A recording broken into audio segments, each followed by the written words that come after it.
Bismillahirrahmanirrahim. My name is Adnan Shaftai, and today we are discussing accounting cycle in financial accounting. Previously हमने financial accounting में पढ़ा था, financial accounting की basics पढ़ी थी और बाकी चीज़ें पढ़ी थी। आज हम उसको थोड़ा सा मज़ीद एलैबोरेट करेंगे। अकाउंटिंग साइकिल क्या होता है? अकाउंटिंग साइकिल ये होता है कि एंट्रीज को जब हम रिकॉर्ड कर रहे होते हैं तो उसका एक पैटर्न होता है।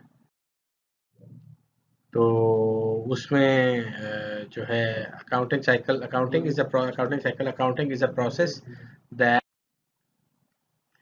that analyze, record, classifies या summarize and report and interpret the reports। ये है कि हमारा अकाउंटिंग साइकिल। अब हमारे अकाउंटिंग साइकिल में आपको जिस तरह मैंने बताया था कि अकाउंटिंग साइकिल का ये जब साइकिल होता है एंट्रीज को रिकॉर्ड फॉर करने का और उसे पोस्ट करने का और उससे आगे स्टेटमेंट लेने का, तो इस सारे प्रोसीजर को हम कहते हैं अकाउंटिंग साइकिल। अब अकाउंटिंग साइकिल स्टार्ट कैसे होता है? सोर्स डॉक्यूमेंट से। सोर्स डॉक्यूमेंट क्या होता है? सोर्स डॉक्यूमेंट वो होता है कि जो आपका बिल होता है, जिससे आपको पता चलता है कि कोई एंट्री या कोई ट्रांजैक्शन ओरिजिनेट हुई है। जैसे कि आप किसी से कोई चीज़ खरीदते हैं ग्रॉसरी स्टोर से, तो आपको बिल दे देता है। तो वो बिल जो होता है वो बेसिकली बिल जो कहलाता है वो, या इनवॉइस जो होती है वो सोर्स डॉक्यूमेंट कहलाती है। उसके बाद हम उसको क्या करते हैं, हम जब वो हमारे पास बिल या सोर्स डॉक्यूमेंट आता है उसे हम रोजनामचा, जिसे हम डे बुक कहते हैं, जर्नल कहते हैं, जिसमें जर्नल एंट्रीज होती हैं, उसमें हम उसको नोट डाउन कर देते हैं। तो उसके बाद जब हम उसमें सोर्स डॉक्यूमेंट से हुआ बिल हमारे पास आया, हमने उसे डे बुक में पोस्ट किया। डे बुक से वो जाता है आपके लेजर में। लेजर हम कहते हैं, जिसे खाता कहते हैं, जिसके अंदर हमारे अकाउंट हेड्स होते हैं। तो ये एक टी की फॉर्म में होता है, जिसके अंदर एक तरफ डेबिट साइड होती है, एक तरफ क्रेडिट साइड होती है। तो डेबिट एंट्रीज हम डेबिट साइड पे करते हैं और क्रेडिट एंट्रीज को हम क्रेडिट साइड पे करते हैं। अकाउंटिंग हमारा टू वे प्रोसेस है। इसमें जो चीज़ डेबिट हो रही है वो डेफिनेटली कहीं ना कहीं क्रेडिट हो रही होती है। अगर वो ऐसा ना हो रहा हो तो आपका ये बैलेंस नहीं होता। आपने बिल लिया, बिल से डे बुक में है, डे बुक से उठा के आपने उसे लेजर में पोस्ट कर दिया कि जो कैश की थी कैश में चले गई, बैंक से हुआ बैंक चला गया, आप जिस पार्टी को दिया उस, अगर उधार पे दिया उधार में चला गया, आपने उधार में खरीदा उधार में उसमें चला गया। तो ये सारी जो है प्रोसेस ये उसी में चल रहा होता है। इसके बाद आगे आता है ट्रायल बैलेंस।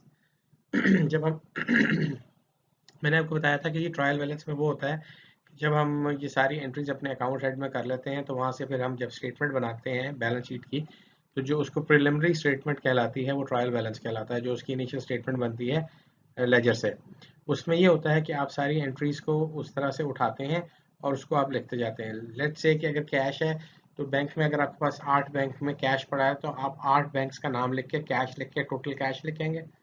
इसी तरह अकाउंट्स पेबल हो जो आपका होगा वो टोटल आएगा। अकाउंट्स रिसीवेबल, आपके पास जितने आपने लोगों से रिसीव करना है जो भी अमाउंट है वो ट्रायल बैलेंस के अंदर आएगी।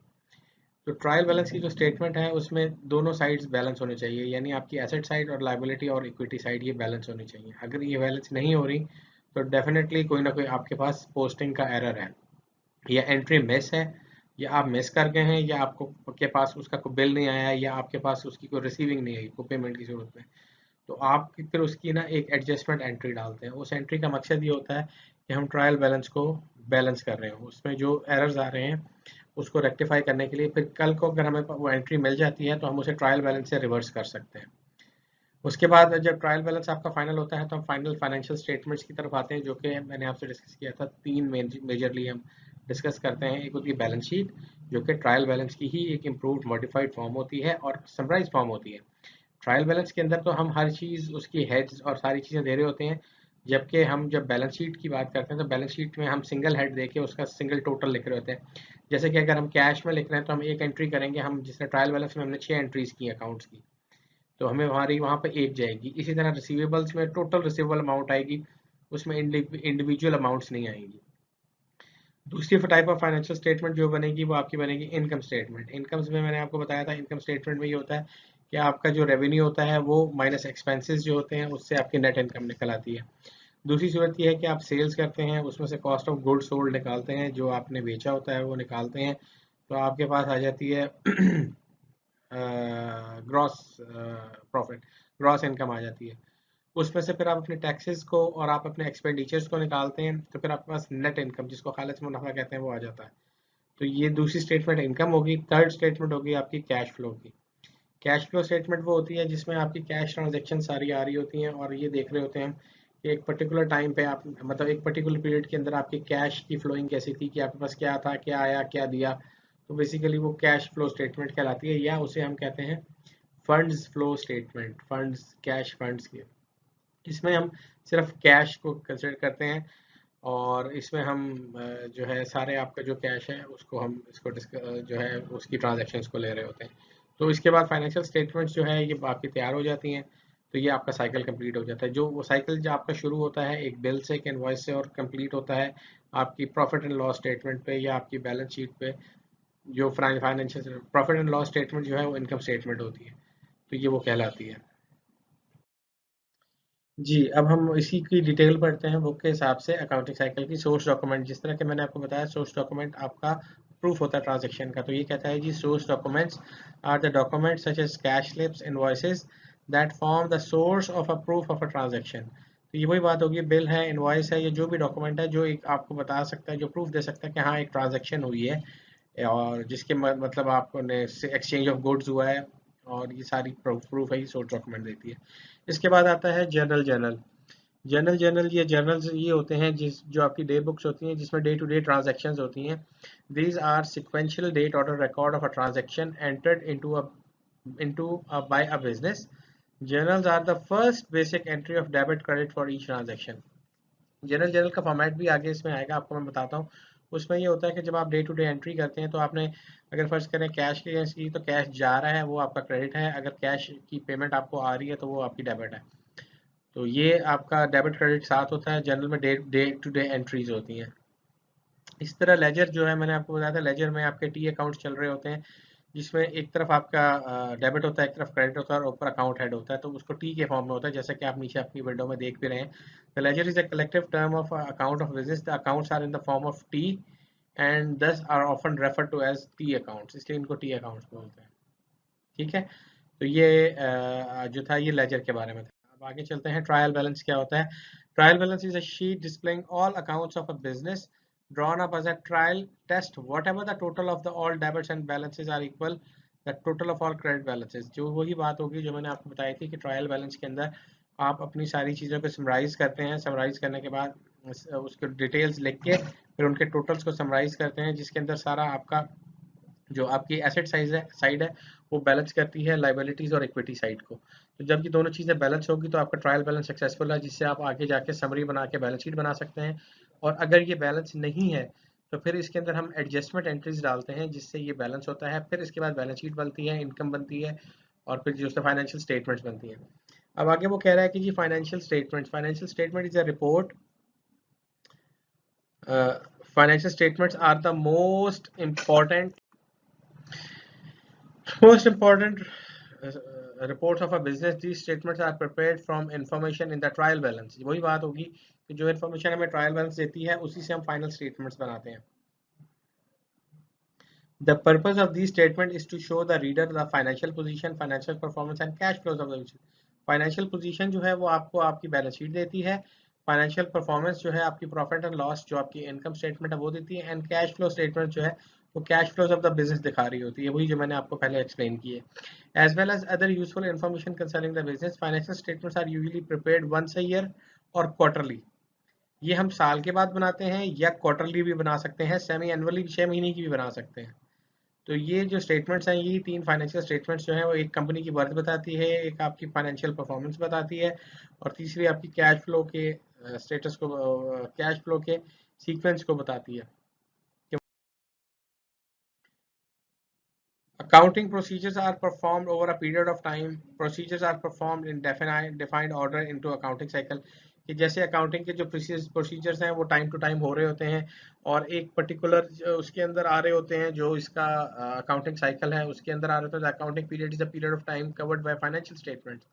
और अकाउंटिंग पीरियड अगर हमने फाइनेंशियल स्टेटमेंट क्वार्टरली बनानी है तो आपका अकाउंटिंग पीरियड 3 साल का होगा। सेमी एनुअली बनानी है तो 6 महीने का होगा। अगर आपकी ईयरली होती है तो आपका 1 साल का होगा अकाउंटिंग पीरियड। तो जनरली जो है वो अकाउंटिंग पीरियड कंसिडर 1 साल का ही होता है, एनुअली होता है। वो देख लें, usually this is a 12 month period. Accounting cycle has a sequential be performed each year. Business organization, हमने 3 टाइप की ऑर्गेनाइजेशन मैंने आपको बताई थी, ये बार बार वही बता रहा है, जिनमें सारा उनका बेसिक अकाउंटिंग सिस्टम सेम होता है, लेकिन थोड़ा सा डिफरेंट होता है अकाउंट्स के हिसाब से। अकाउंट हेड्स के साथ डायरेक्टर्स आ जाएगा तो डायरेक्टर्स आ जाएगा, और शेयर होल्डर्स आ जाएंगे तो शेयर होल्डर में चला जाएगा, आपके पार्टनर्स आ जाएंगे तो पार्टनरशिप में। सोल प्रोप्राइटर सिंगल ओनर है तो उसके लिए सेम रहेगा, फॉर्मेट रहेगा। Sole proprietor, single owner, partnership जो है वो पार्टनरशिप कंसर्न होगी, और कॉर्पोरेशन जो होती हैं ये पब्लिक लिमिटेड और प्राइवेट लिमिटेड कंपनीज होती हैं। अब बिजनेस ट्रांजेक्शन को हम रिकॉर्ड कैसे कर सकते हैं? अकाउंटिंग पीरियड 1 साल का है, और क्वार्टरली है या मंथली है, वही बात होगी जो मैंने। The accounting cycle analysing recording transaction, जो जर्नलाइजिंग आपकी जनरल रिकॉर्डिंग ट्रांजैक्शन में आपका जर्नल आता है, फिर पोस्टिंग होता है आपका टी अकाउंट के अंदर, जो लेजर में हम पोस्ट कर रहे होते हैं एंट्री को, और फिर preparation of trial balance, finalisation of finance का 4th स्टेप आता है। What is a journal? Journal आपको बताया था, day book, it's a book of original entry, जो आपकी फर्स्ट जहाँ ट्रांजैक्शन रिकॉर्ड होती है वो आपकी जर्नल कहलाती है, या जर्नल उसको हम बोलते हैं। Transaction are written in a journal in chronological order, this format is a journal, the format of journal is important. Journalizing is the process of entering information as debit and credit to the correct accounts. इसमें ये बड़ी important बात है समझने वाली कि जब हम जर्नल में कोई एंट्री कर रहे होते हैं तो हम उसको उसके पर्टिकुलर हेड में देखें। जैसे कि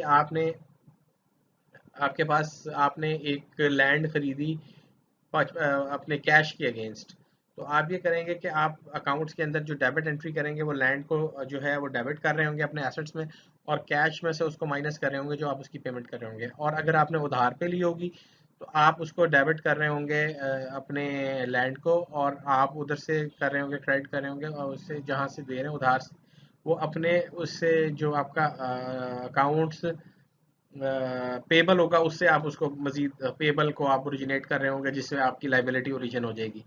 और अगर आप हाफ कैश हाफ कर रहे होंगे तो आप आधा कैश में लेंगे और आधा आप अकाउंट्स पेबल, या अगर आपने कोई कॉन्ट्रैक्ट किया हुआ तो नोट्स पेबल के फॉर्म में लेंगे। ये एक फॉर्मेट है जनरल एंट्री का। अब आप यहाँ पे देखें कि उसने पहली जनरल के अंदर देखें उसने कैश लिया, बिजनेस जिस तरह स्टार्ट करा था, ये इनिशियल एंट्री 100 रुपया उसने कैश दिया।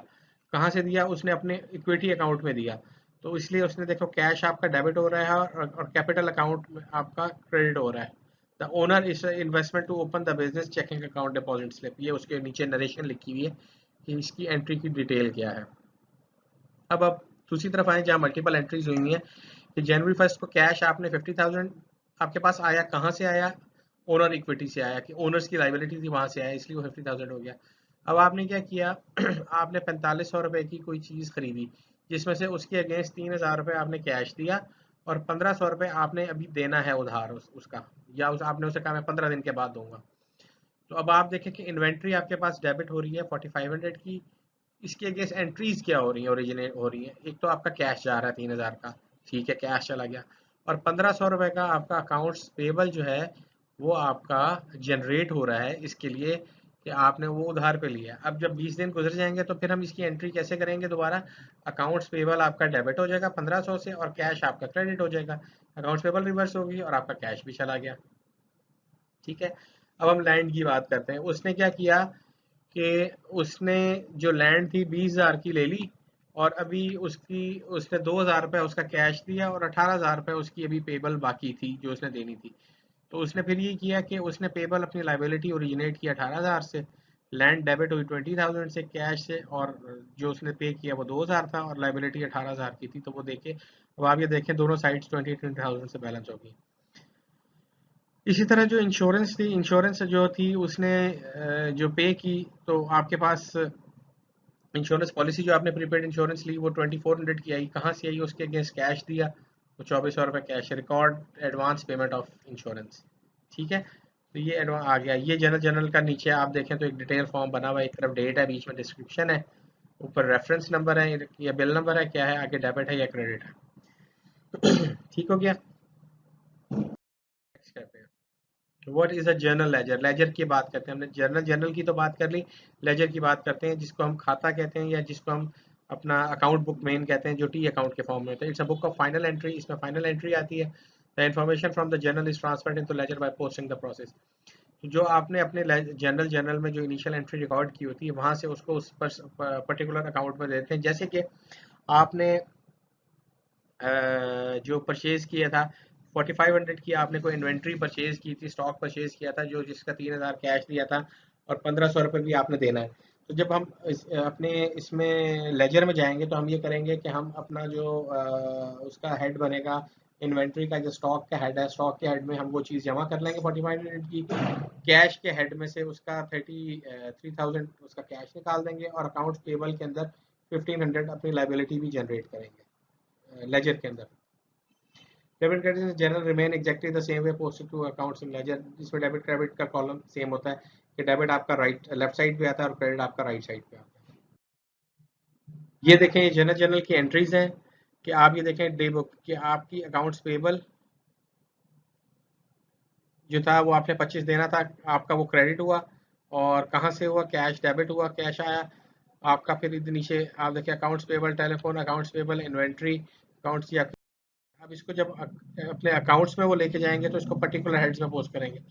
चार्ट ऑफ अकाउंट जो है ये लेजर के अंदर क्या होता है कि आपका जो अकाउंट है उसके अंदर क्या है। अब आपके पास फर्ज करें आपने चीज़ें दी हैं, काफ़ी सारी आपने चीज़ें जो है वो सेल की हैं, तो आपके पेबल के रिसीवेबल्स के जो आपके हैं क्लाइंट्स वो आपके पास 100 हैं, तो उन 100 को आप रिसीवेबल्स के अंदर ले आएंगे क्लाइंट्स को और आप उनको कहेंगे कि मतलब आप उसका जो चार्ट बनाएंगे ऊपर अकाउंट रिसीवेबल्स लिखेंगे, नीचे उनकी डिटेल लेंगे। It is the list of account used by our business. Each business entity is its unique chart of account. जाहिर बात है हर फर्म के उनके अपने ट्रेड क्रेडिटर्स होते हैं, डेबिटर्स होते हैं, उनके अपने फाइनेंशियल इंस्टीट्यूशंस होते हैं, तो ये सारी उनके हिसाब से डिफरेंट होती है। Every chart of account has the same number of account categories: assets, liability और equity। ये आपका मेन एक है, इसी के अंदर आता है। एसेट्स में आपके दो तरह के होते हैं, current assets, fix asset.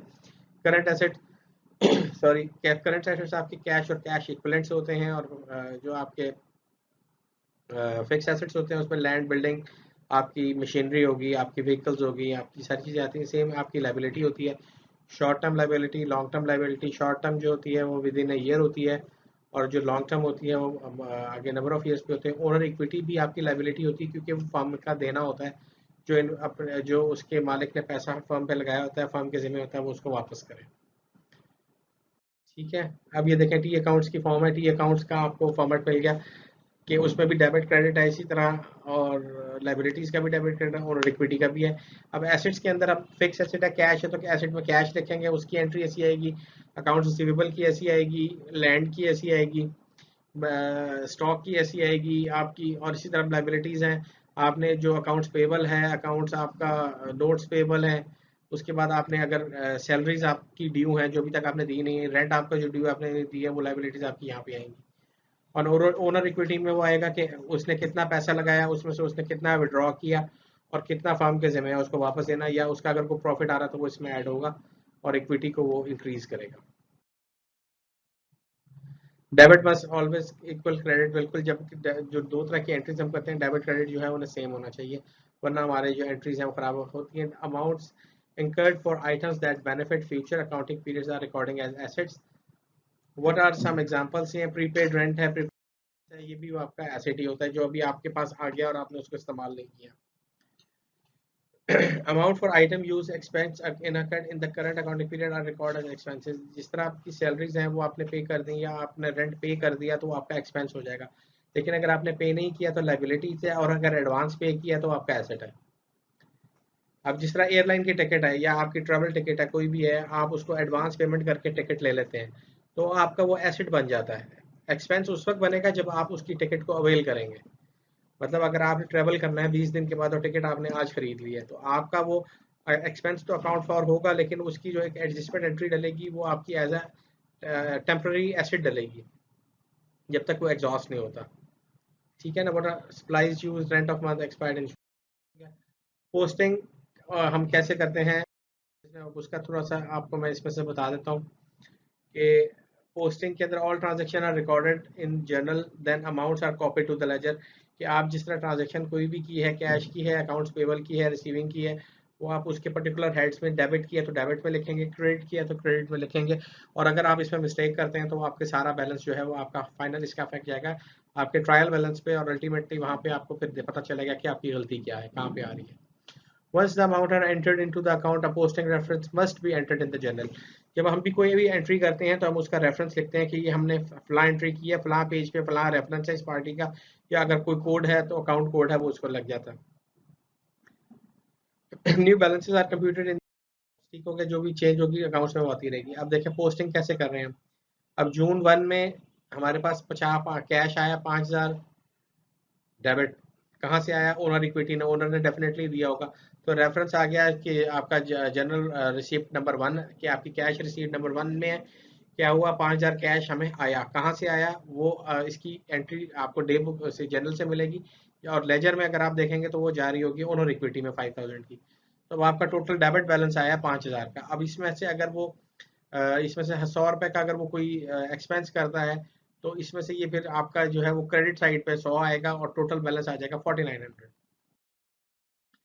General में आपको अकाउंटेंट एंड एक्सप्लेनेशन कैश आपका देखें, उसने रेफरेंस दिया, क्लारा कैपिटल अकाउंट का रेफरेंस दिया, 5000 वो आया, 5000 वहां से आया।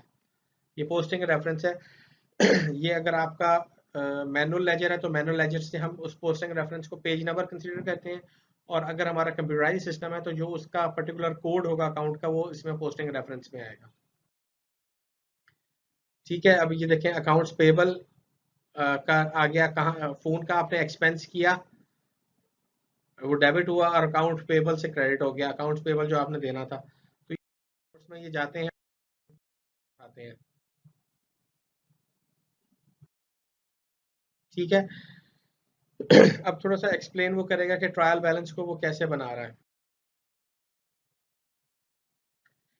ट्रायल बैलेंस मतलब the trial balance is the list of accounts that have balances in the same order as they appear in the chart of accounts।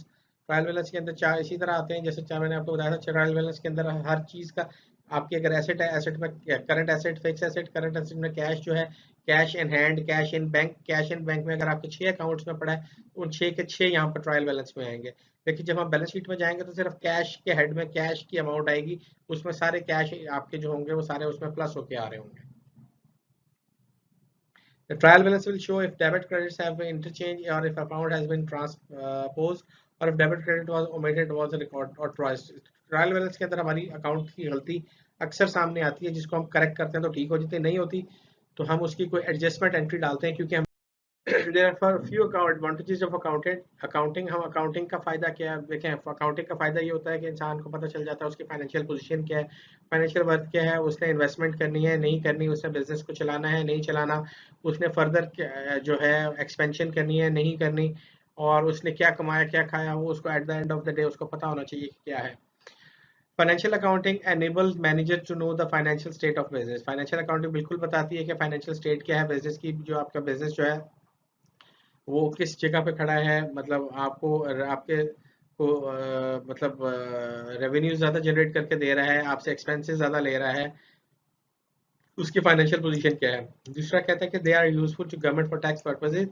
फिर यह है कि हमें जब हम अपना एफिशिएंसी दिखा रहे होते हैं तो वहाँ हमें अपने टैक्स पर्पसेज भी के लिए भी बताना होता है कि जी हमने इतना खर्चा किया और हमारी ये इनकम है और उस इनकम के ऊपर टैक्स लगता है। It help managers to know the liquidity state of business. आपकी उसकी एसेट टू लाइबिलिटी रेशियो बताता है कि आपके एसेट्स कितने स्ट्रॉन्गर हैं आपके लाइबिलिटी से, और अपने क्रेडिटर्स को फाइनेंशियल इंस्टीट्यूशन बैंक्स को बताता है कि आपकी फाइनेंशियल पोजीशन क्या है, इसकी फर्म कितनी अच्छी है, और आप अपनी फर्म के ऊपर अगर कोई फाइनेंसिंग मजीद लेना चाहते हैं तो आपको वो इजीली मिल जाती है। It enable managers to know profit and loss incurred by the organization specific period. Financial accounting जो है वो आपको ये बताती है कि आपने एक पर्टिकुलर अकाउंटिंग पीरियड के अंदर क्या कमाया, क्या नुकसान किया, या क्या उसमें आपने रेवेन्यूज कमाए, अपनी इनकम क्या हुई आपको, और आपको लॉस क्या हुआ। It helps during planning process while man making the decision making. बिल्कुल, जब आप डिसीजन मेकिंग कर रहे होते हैं एक्सपेंशन की, टेक्नोलॉजी शिफ्ट की, या कोई भी चीज़ की, तो वहाँ आपको फाइनेंशियल अकाउंटिंग की ज़रूरत होती है कि आपको फाइनेंशियली बता सके कि आपके फर्म के पास कितने फाइनेंसेस हैं इस चीज़ को चेंज को हैंडल करने के लिए, और क्या हम इसमें रिसर्च एंड डेवलपमेंट का एक्सपेंस मजीद कर सकते हैं कि नहीं, और बजटिंग के लिए भी ये हेल्पफुल होती है। So class this was the whole lecture जिसमें हमने थोड़ा सा समराइज किया अकाउंटिंग साइकिल को, अकाउंटिंग साइकिल की एंट्रीज को किसी सोर्स डॉक्यूमेंट से लिया, उसके ऊपर हमने जर्नल में पोस्ट किया, जर्नल से उठा के लेजर में पोस्ट किया, लेजर से हमने ट्रायल बैलेंस बनाया, ट्रायल बैलेंस में उसको बैलेंस किया, अगर बैलेंस नहीं था तो उसकी एडजस्टमेंट डाली, उससे फिर हमने फाइनलाइज करके 3 type of financial statement develop की, जिसमें मोर इम्पोर्टेंटली आपकी प्रॉफिट एंड लॉस थी, जो इनकम स्टेटमेंट थी वो बताती है आपने इस सारे साल में क्या परफॉर्म किया। फिर आपकी फाइनेंशियल पोजीशन स्टेटमेंट बताती है, उसे हम बैलेंस शीट कहते हैं कि आपके एसेट्स कितने स्ट्रॉन्ग है और आपकी लायबिलिटीज कितनी वीक हैं और आपका सर्कुलेशन ऑफ मनी इसमें कैसा है। फिर है कैश हैंडलिंग की, कैश फ्लो स्टेटमेंट्स की आपके कैश की कैसी है, कि कंपनी के पास लिक्विडिटी है या वो सिर्फ ऐसी ही चल रही है कैश के बगैर। तो इंशाल्लाह next we will be discussing further accounting statements और बैलेंस शीट के बारे में हम मजीद आगे पढ़ें।